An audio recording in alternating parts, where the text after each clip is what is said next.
let's go back to last week. If you weren't here last week, don't worry. I was going to say you didn't miss out on anything, but you did, because Ben was really great. We are looking at this little book in the Bible called Mark, and last week Ben spoke to us about kind of how to read that as a book, and should we? I've basically stolen Ben's PowerPoint because it was so great, but this is a little recap from last week. So what is Mark? What should we do with it? It's a book. You should read it. Make notes. And so Ben talked about a couple of things that are really good to do and things not to do when you read the Bible in general, but particularly when we think about Mark. So Mark is a biography. It's a book about a person, and that person is Jesus. And there are two kind of questions for us to keep in mind as we read the different stories in Mark. So we're looking at who Jesus was and why Jesus was significant. So as we read through, there are kind of things to keep in mind. And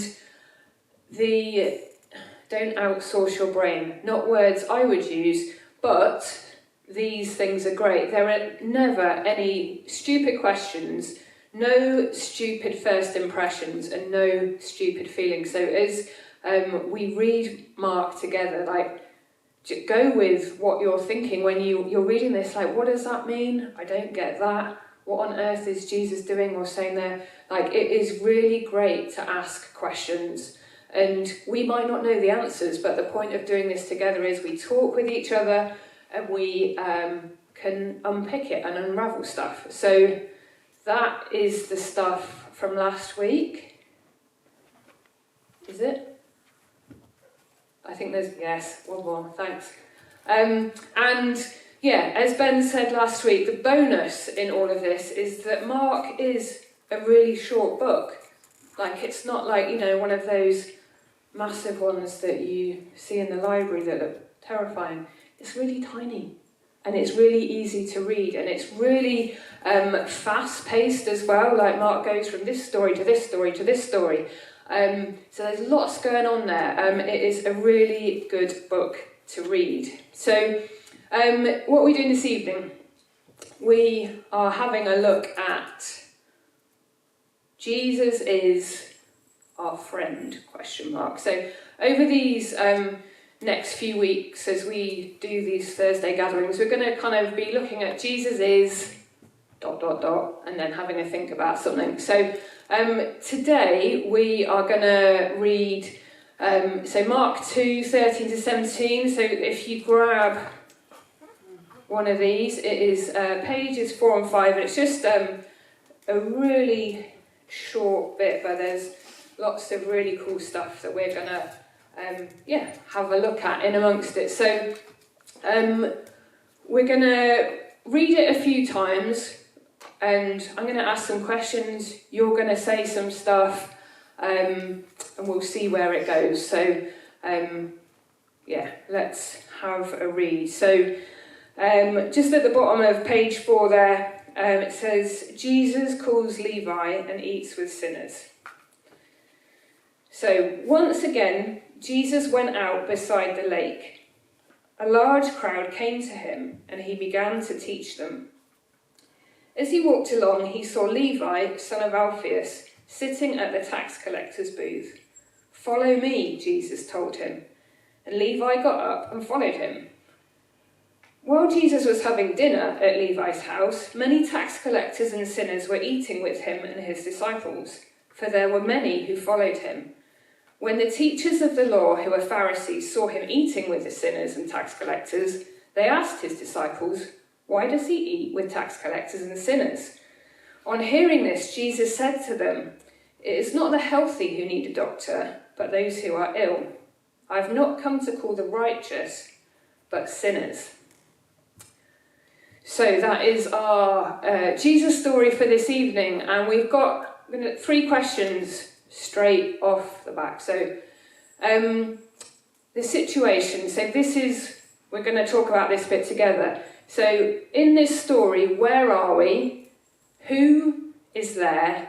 And what's happening? These aren't trick questions. It's just like, what is the scene? What is the situation? So, where are we? Lake Galilee. Yep, a lake. Anywhere else in the story? Levi's house, yeah. Great. And so who's there? Large crowd. Yeah. Levi. Yeah, it's his house. It's helpful that he's got the keys to open the door. Anyone else? Undesirables, yeah. I mean, we're missing a key. Jesus! Come on, yes. Anyone else? Yeah, we've got some teachers of the law. Jesus' disciples, yeah. So quite a few different people involved. And so, brief summary, what's happening here? Eating. There's eating, yes. Always a good thing. There's kind of like two kind of different bits, isn't there? So Jesus is by the lake. There's a large crowd around him. Jesus is teaching them. He sees Levi, who's doing his work, and Jesus says, "Follow me." And then suddenly we jump to Levi's house, and there's a lot of people there. They're eating good food, having a great time, but some people aren't happy. So that's kind of the situation that we're in. And so, if we could pop along it. So the people, we've just talked about some of those people that are there. And before we read through the whole story again, I'm just going to have a look at those people. And so then when we read the story a second time, some things that you can think about, some information that might be helpful in kind of filling out the picture of the story. So first of all, we've got Jesus. So as we read this story the second time, have a think on those questions. Like, who is Jesus? Why is he significant? And I think this is the best question, to be honest. Like, what is Jesus up to in this story? What's he doing? So Jesus, then there's Levi. In some of the other Jesus stories in the Bible, Levi is called Matthew. That's just another name, but it's the same person. You might know someone that has another name like Stuart. That doesn't really work, does it? My granddad, his first name was Wilfred, but everyone called him Bob. Genuinely don't know where that came from. Anyway, Levi, also known as Matthew. So we read in the story that Levi's a tax collector, and I don't know if you know any tax collectors today. Oh, Lee, of course you do. You are. Oh, Lee is a tax collector. Right, this could get spicy. So in Jesus' time, so tax collector was a Jewish person who worked for the Roman government. So this was like a really controversial role. And the tax collectors, so Levi, he would collect taxes from his own people, so from the Jewish people, but for him to make money, he would like take a bit on the side. So he would be making sure that the Romans, they got the money they wanted, but he'd be like, I'll take a tenner for me, put it in his pocket. So he's like ripping off his own people. And so tax collectors were, back in the day, obviously not these days, Lee, they were hated. They were feared because they held power. They were rejected by their own people, the rest of society, and they were probably quite rich. So who else have we got in the story? We've got many tax collectors and sinners. So we've kind of covered tax collectors. Sinners is a interesting word, and it comes up in the Bible quite a bit. So as we read, have a think about that, and we're going to think about who or what is a sinner. Is it me? Is it you? Is it us? Is it those really bad people out there? So we'll have a chat and explore that a little bit. And the last little set of people, so we talked, Rose, you said about the teachers of the law. They're also called Pharisees. So again, in other Jesus stories in the Bible, you might see the word Pharisees describing a group of people. And basically, these guys were experts in religious law. And they made up loads of rules and expected everyone to obey them. So I think there was over 600 rules that you had to obey that they'd added to stuff that's in the Bible that wasn't really that important.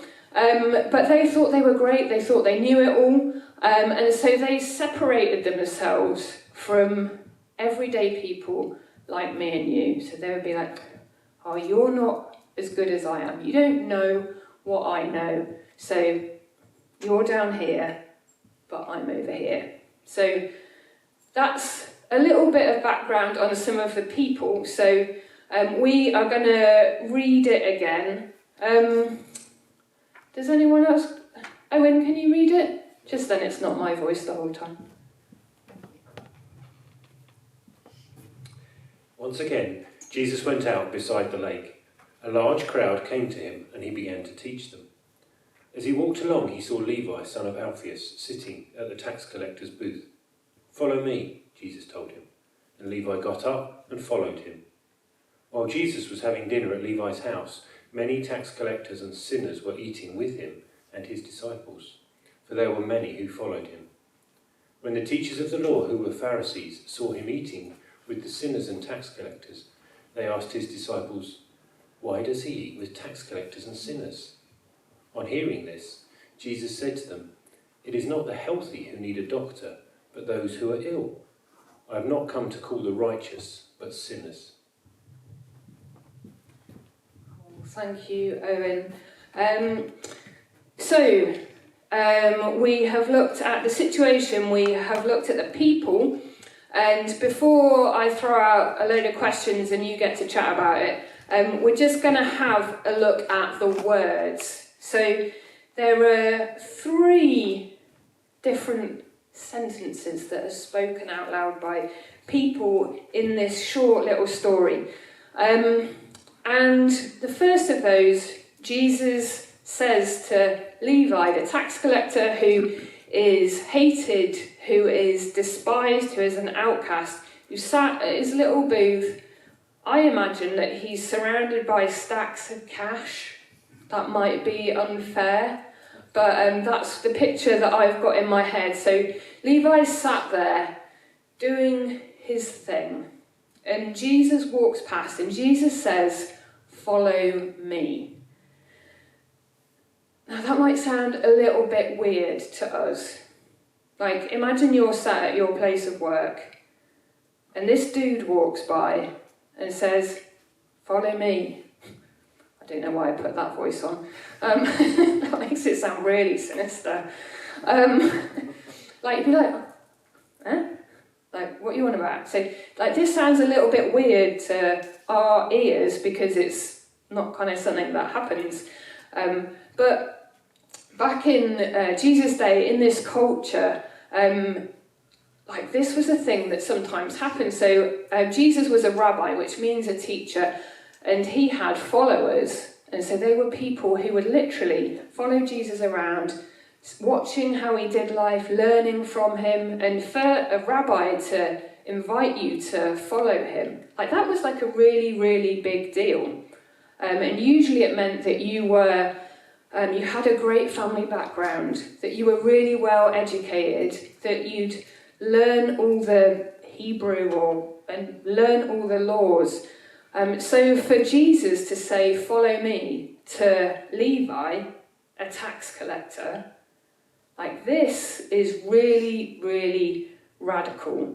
And it says a lot about Jesus and who he invites to follow him, to be his friend. So that's a little bit on that. And then we have the Pharisees. They say, why does he eat with tax collectors and sinners? And again, like that might seem like a bit of a weird question, because you're like, well, maybe that was the only place at the table. Like, why is this a big deal? Why are they making such a fuss? And the reason that they are is because, again, back in Jesus' day, in this culture, eating with people was a really, let's say, like, intimate, sociable thing to do. So if someone invited you round to their house to eat, that was like someone inviting you to be a part of their family. Like, it was, a really big deal. So Jesus sitting down and eating with Levi, the tax collector, his tax collector friends, and other people who were maybe not so desirable, like, that was huge. Jesus was saying that these people are important, these people count, I care about them, I want to eat with them, I want to eat the same chips that they're eating. I don't know if they eat chips in the Bible. No, maybe not. But anyway, you know what I mean. So eating with people, that was a really significant thing. And the last thing that Jesus says, he says, it's not the healthy who need a doctor, but those who are ill. I have not come to call the righteous, but sinners. And I think this is really important and something for us to take notice of, because it tells us something about who Jesus cares about, who Jesus wants to be friends with, who Jesus values really highly. And it is probably the opposite to what you might think. So it's not the people who are following all the rules, doing all the right things in the right order. It's people who are just muddling along in life, people who have maybe made bad choices, or who are making bad choices. So, so that's a little bit from me on all of that. Boring hearing more from me. So it's over to you guys, and I've got some questions. And this isn't kind of a, at school in English, when you did those like comprehension exercises and you had a thing and you had to pick out what colour was whatever, I can't even remember what it was, but it was just like you had to pick out the right things, tick the boxes, and then everyone could go and have some fun. But this isn't what this is all about. It's like Ben said last week about getting yourself in amongst the story. Like, when you read that, what are the things that stand out to you? What are the things that make you go, what? What? That makes no sense. Like, so, have a chat with people around you, and we'll do that for maybe like 10 minutes or so, and then we'll come back together, and I'd love to hear what you think. If you've got questions, then Stu will answer them all very deeply and profoundly. But does that sound all right? So just get stuck into the story. Use those questions. If they don't work for you, come up with your own. Don't worry if you go in and out, up and down rabbit holes. But go for it, and help yourself to drinks as well.